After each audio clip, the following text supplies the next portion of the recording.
বেগম রোকেয়া, প্রীতিলতা, দেশনেত্রী বেগম খালেদা জিয়ার মতো অসংখ্য মহিষী নারী তারা পরাধীনতার শৃঙ্খল আর দুঃশাসনের বিরুদ্ধে, অত্যাচারের বিরুদ্ধে, বৈষম্যের বিরুদ্ধে, নারীর বন্দী দশার বিরুদ্ধে সংগ্রাম করে স্মরণীয় হয়েছেন।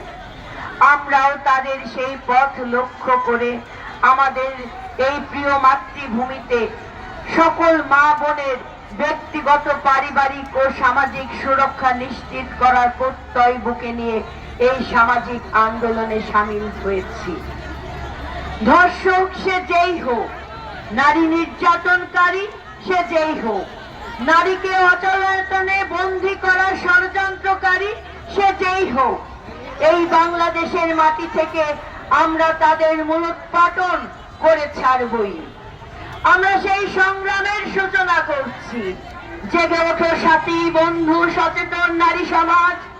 সকল ষড়যন্ত্র, অপকৌশল রুখে দিয়ে নারী ও পুরুষের সম্মিলিত শক্তির সমমর্যাদা আর বৈষম্যহীনতার আলোয় উদ্ভাসিত নারী পুরুষের সমান সুরক্ষায় নিবেদিত একটি সুস্থ সমাজ আমরা গড়বই।